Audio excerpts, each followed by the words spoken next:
Assalamualaikum warahmatullahi wabarakatuh dan salam sejahtera. Kembali lagi bersama saya Zahir Asna dalam YouTube channel Zahir Asna. Dalam video kita pada hari ini, saya akan kongsikan dengan korang semua tentang episod yang ke-1011 Detektif Conan. Yang mana pada episod kali ini mempunyai satu maklumat yang sangat menarik untuk kita semua kongsikan. Tapi sebelum memulakan perbincangan kita pada kali ini, bagi mereka yang baru pertama kali sampai ke YouTube channel Zahir Asna, jangan lupa untuk tekan butang subscribe di bawah. Bagi mereka yang dah lama subscribe, terima kasih saya ucapkan. Baiklah, tanpa melengahkan masa lagi, mari kita memulakan perbincangan kita pada hari ini.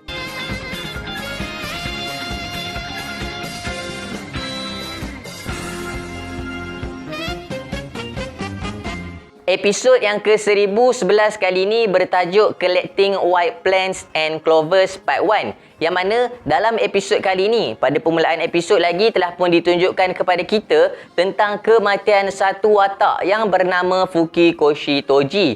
Yang mana kematian ini pun telah ditunjukkan kepada kita siapakah sebenarnya pembunuh Fukikoshi ini. Iaitu merupakan fiancé ataupun tunang dia sendiri yang bernama Zenda Maika. Yang mana Zenda Maika ni telah pun menikam Fukikoshi disebabkan oleh sebenarnya watak lelaki ini merupakan seorang skamer yang sememangnya kerja dia menipu perempuan-perempuan lah untuk mengutip duit daripada perempuan-perempuan yang dikatakan berada dan mempunyai wang ni. Kemudian dalam episod kali ini kita dapat tengok Conan Edogawa bersama-sama dengan Detective Boys dan Kobayashi Sensei serta Wakasa Sensei telah pun pergi berjumpa dengan Zenda Sensei ataupun Zenda Maika tu untuk sama-sama mengutip white plants, iaitu tumbuhan-tumbuhan liar lah, untuk projek sekolah yang mereka akan adakan. Dan mereka pun bersama-sama telah pergilah ke satu hutan untuk melakukan tujuan mereka tu.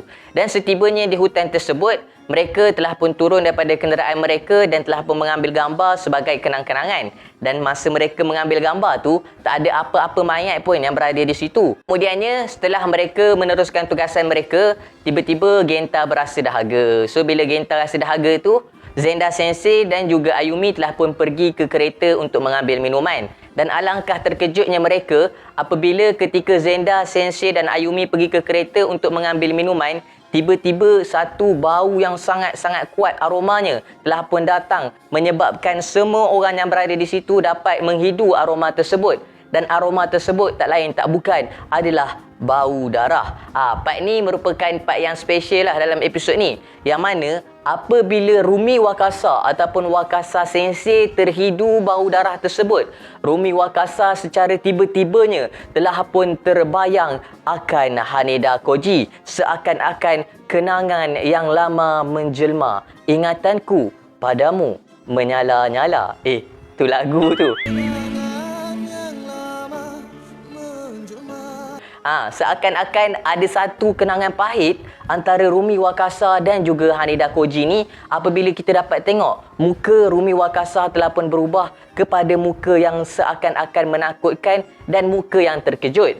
Kemudiannya sudah tentulah semua orang yang berada di situ termasuklah Kobayashi Sensei sendiri berasa terkejut dengan kewujudan mayat lelaki tersebut. Dan ternyata mayat lelaki itu adalah mayat tunang kepada Zenda Sensei sendiri. So, episod ni menceritakan kepada kita tentang macam mana helah yang digunakan oleh Zenda Maika ataupun Zenda Sensei untuk mewujudkan ataupun untuk memunculkan satu mayat secara tiba-tiba daripada tempat yang tak ada mayat. Sebab mula-mulanya tadi diorang dah ambil gambar sebagai kenang-kenangan, tak ada mayat pun kat situ. Tiba-tiba dekat tempat yang sama telah munculnya satu jasad terbujur kaku, iaitu jasad tunang Zenda Sensei itu sendiri. So, itulah misteri dalam episod kali ini sehinggalah apabila Ayumi-chan berusaha untuk mencari clover yang mempunyai 4 helai daun. Kerana Ayumi-chan mengatakan bahawa clover yang mempunyai 4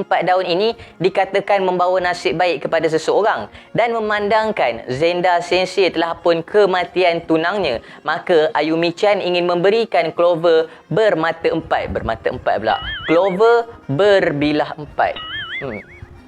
Clover yang mempunyai 4 cabang daun itu kepada Zenda Sensei sendiri. Kemudiannya dalam usaha untuk mencari clover tersebut, tiba-tiba Suhiko telah pun menyebut bahawa maknanya Clover yang mempunyai 4 helai daun ni adalah seakan-akan good luck charm.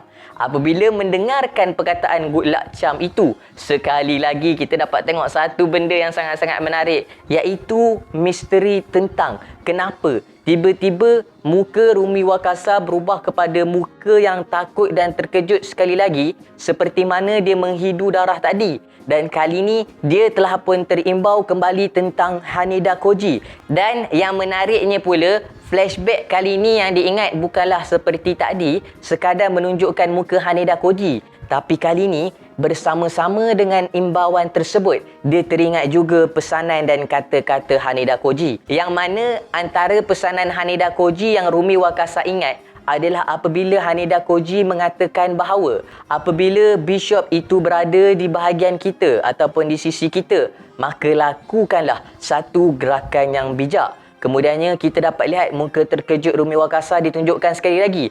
Kemudian sekali lagi, satu kata-kata Haneda Koji telah pun muncul, yang mana Haneda Koji telah pun bertanyakan satu soalan.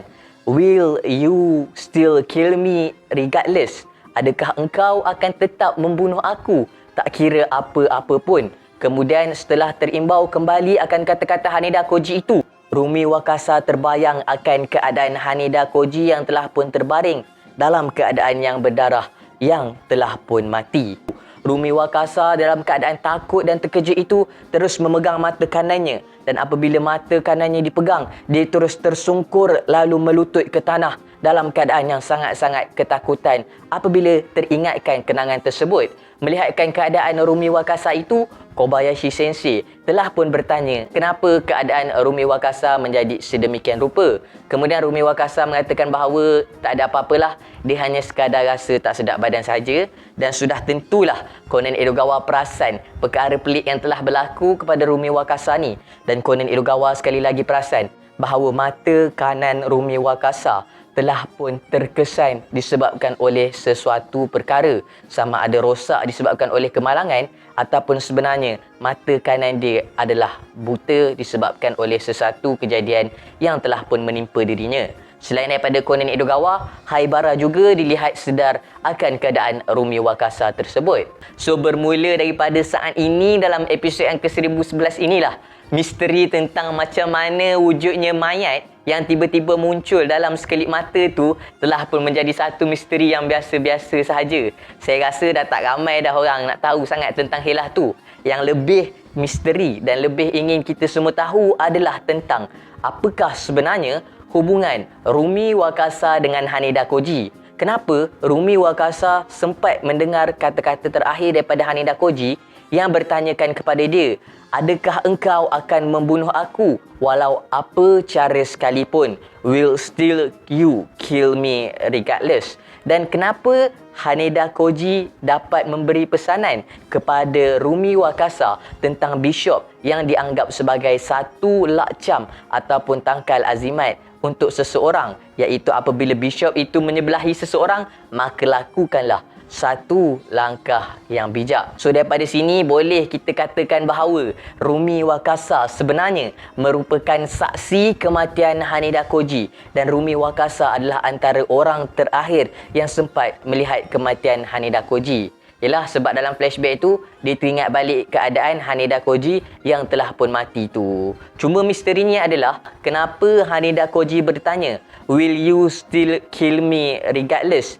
Adakah you itu merujuk kepada Rumi Wakasa, ataupun ayat will you still kill me regardless itu, you itu merujuk kepada pembunuh Haneda Koji, yang mana Rumi Wakasa yang berada di tempat kejadian sempat curi-curi tengok dan dengar kejadian tersebut sebelum menyelamatkan diri daripada turut dibunuh oleh pembunuh Haneda Koji. Ataupun besar kemungkinan Rumi Wakasa lah pembunuh Haneda Koji. Tapi yang tu kita tak dapat pastikan lagi. Kita tak dapat pastikan lagi tentang tu. Apa yang kita dapat pastikan adalah Rumi Wakasa tahu siapa Haneda Koji, dan Rumi Wakasa merupakan saksi kematian Haneda Koji berdasarkan apa yang kita tengok dalam episod kali ni. So saya rasa memang makin menarik kan. Bagi pembaca-pembaca manga, memang korang dah tahu dah tentang benda ni. Tapi apabila dijadikan sebagai anime, memang makin-makin menarik. Dan ini kali pertama lah kita dapat dengar suara Haneda Koji sendiri. Dan sememangnya saya yakin ramai orang yang tertanya-tanya tentang misteri Rumi Wakasa ni. So, itulah perkongsian dalam video kita pada kali ini. Saya harap korang berpuas hati dengan apa yang saya kongsikan dalam video kali ini. Sekiranya saya ada sebarang kekurangan, saya minta maaf. Dan kalau korang ada info-info yang lebih menarik, boleh je drop dekat ruangan komen di bawah.